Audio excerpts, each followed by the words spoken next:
Hey guys, today I'm going to take you on an indoor houseplant tour. I'm going to kind of walk through the house and I can show you. It's kind of a funny glare there from the window. So here I have a Scindapsus pictus silvery Ann and a Brazil philodendron. This Scindapsus I've had, hang on one second here. I've had for not that long, maybe a couple months, and it's grown immensely. And here, to make it look more full, it was kind of like spindly looking. I put in, if I can find it here, the bobby pin trick that I learned from Plantarina. So you see here how there's an aerial root. You can put some bobby pins down. You kind of spread them apart first and then loosely, and then it will root from there. So it makes your plant look more full. So as you can see, it's quite long. I'm just gonna put this one back up.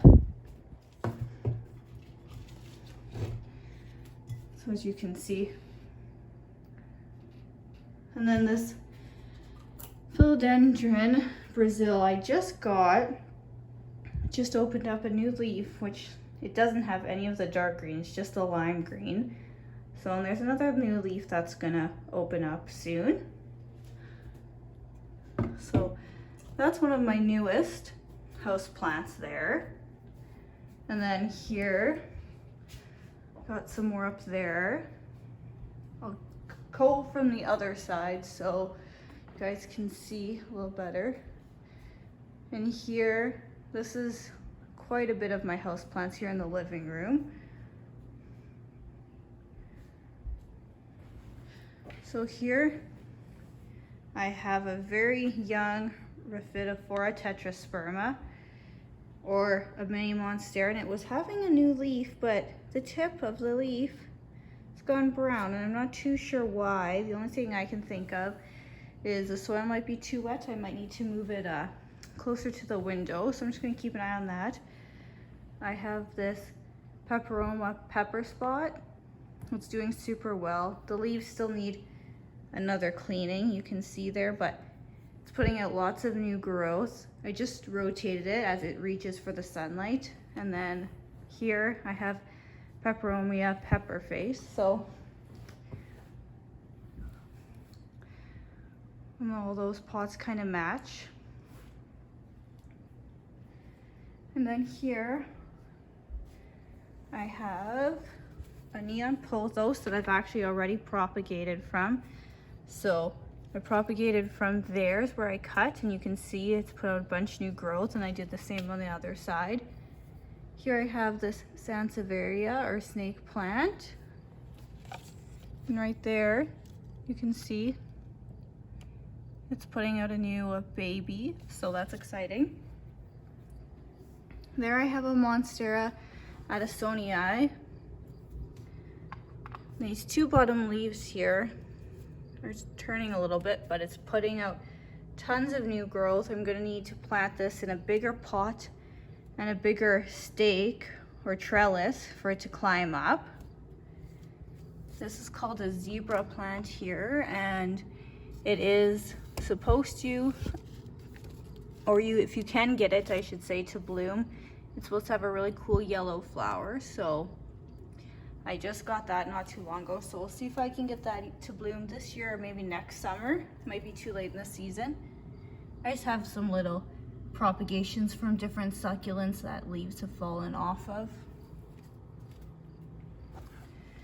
So here I have a Christmas cactus, and it blooms every year. It's a few years old now. Here I have a string of pearls that's doing super good. You can see it's making lots of new growth there. It's starting to trail down a little bit. So with more time, that will get longer and more full. I don't want to pick this one up because it's guaranteed to drop a leaf. So this is the Bureau's tail or donkey's tail, and it's doing super well. It's grown a lot since I've gotten it. I have my string of hearts here, and it's starting to put out new growth. It's doing well. Lost some fullness at the top there, but that's okay. I have here another string of pearls.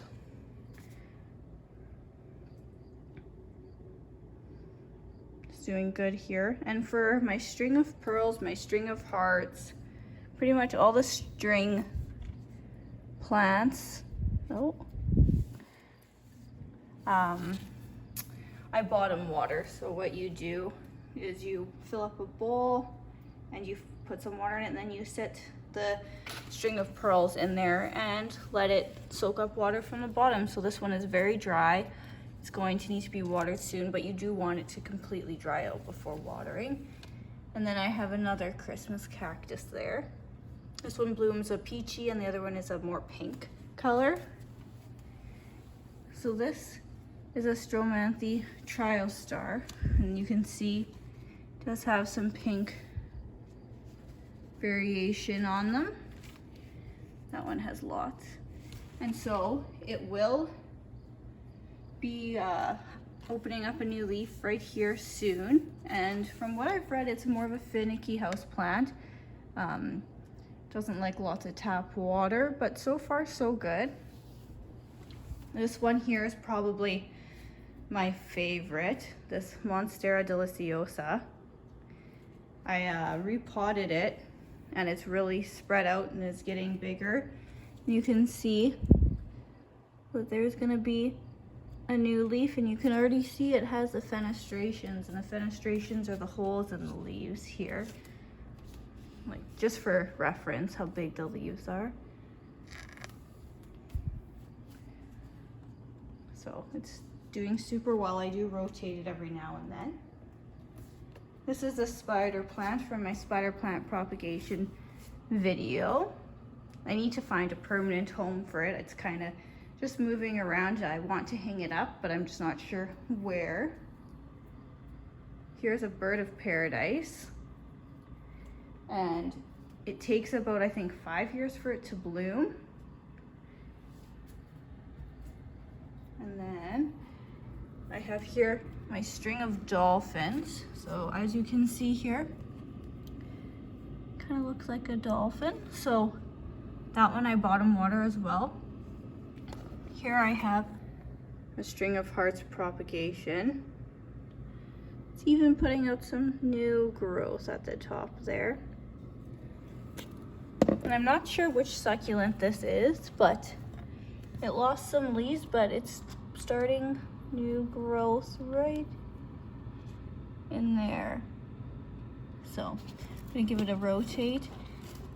What happened here to that leaf is I put it outside with my cacti and it got a little bit sunburnt. So here I have a different snake plant. And then just some more assorted succulents there. That's just a sticky strip. It just catches different like little insects and stuff from your plants. And then here, there's a few, this was actually gifted to me, so there's just a few different succulents in here. This is the string of bananas. And as you can see, it's quite long. I've actually already cut it back and propagated it once. I have to do that again soon.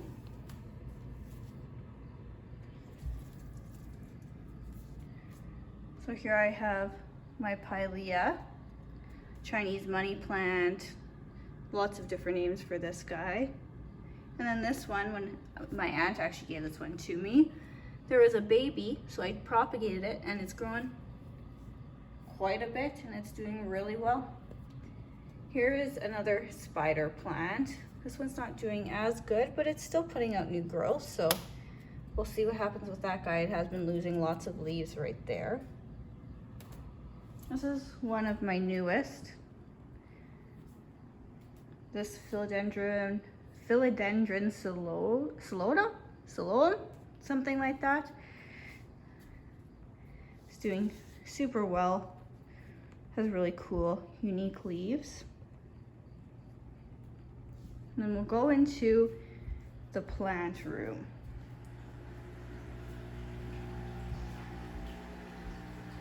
So here is where I kind of keep all my propagations. So we have the spider plant, some aloe, and then some donkey's tail there in both of those.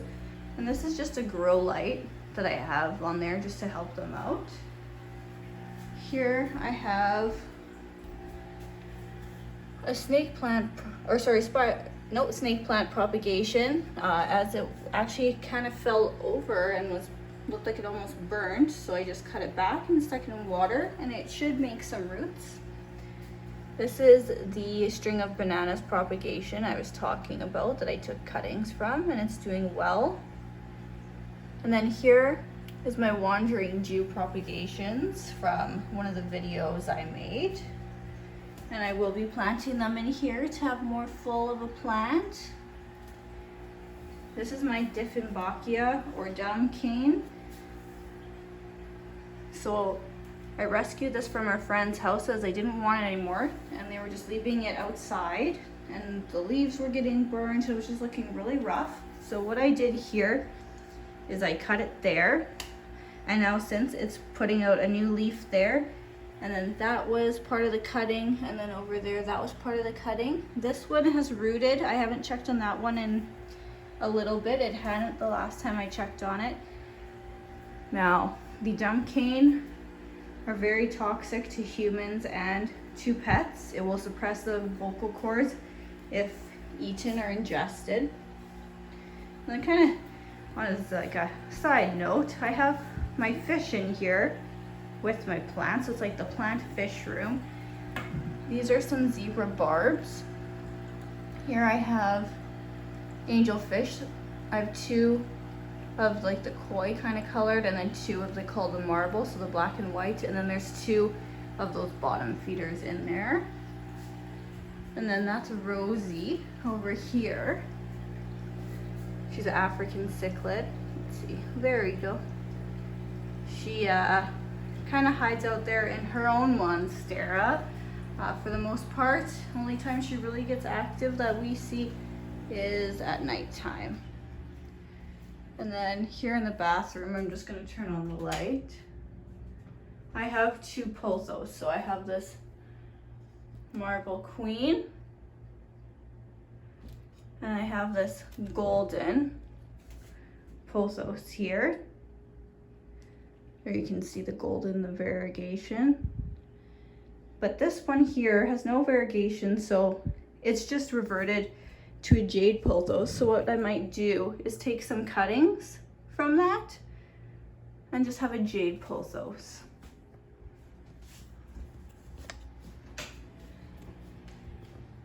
And then we're just gonna head into the kitchen here. So this is a north facing here, whereas the living room over there is south facing. That's why I have most of my plants over there. So I have this very large aloe vera plant. And what happened like here is I had repotted it and I left it outside and it got sunburned.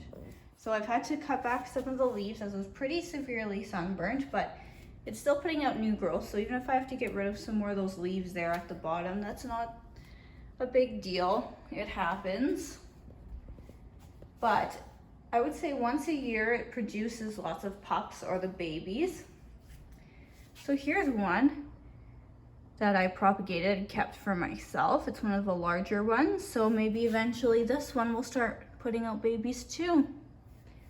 And then here, this is a lot of Bracana, and it's one of those plants that I haven't quite figured out yet, as it will lose a bunch of leaves and then will put out more leaves for me, but I just can't find a perfectly happy spot for it, and then it always seems like it's doing good and then loses leaves, but then makes a bunch more new growth. So I don't really know what to tell you about that one. Side note, harvested some zucchinis today. Here I have this bamboo, lucky bamboo. This was as a housewarming gift. And this one's a variegated one. Just some more garden harvest in there. And then here, this other bamboo was a housewarming gift as well. I've only lost one of the stems so far, but it's grown a lot. It's quite tall. And here's my begonia maculata. And you can see there's going to be a new leaf there. And some more new leaves there, there, and there. So it's doing well. And then in the master bedroom, I don't have too many in here. So I have these 2 cylindrical snake plants. And I have them in here because they can tolerate lower light as north windows. So I don't want them to suffer. And then here I have the Syngonium Pink Illusion. And as you can see, some of the foliage has a pink hue to it. Over here there's some more. And it seems to be enjoying this spot. And that's about it for the houseplant tour for now. I'm sure I'll get more as time goes on, but for now, that's about it. If you guys think I should get any houseplants in particular, let me know. Or if you want any care tips or tricks about certain ones, you can just comment and I'm glad to help you out. And there's all my cacti outside that were shown in another video that I take out for the summer just to get some new growth and more sun, and it makes them a little hardier. And then on the back deck I also have my yucca cane plant and another house plant out there, but you guys can see those in the flower pot and flower bed tour video, and you can also we'll probably see those on an updated houseplant tour. Okay, see you guys next time.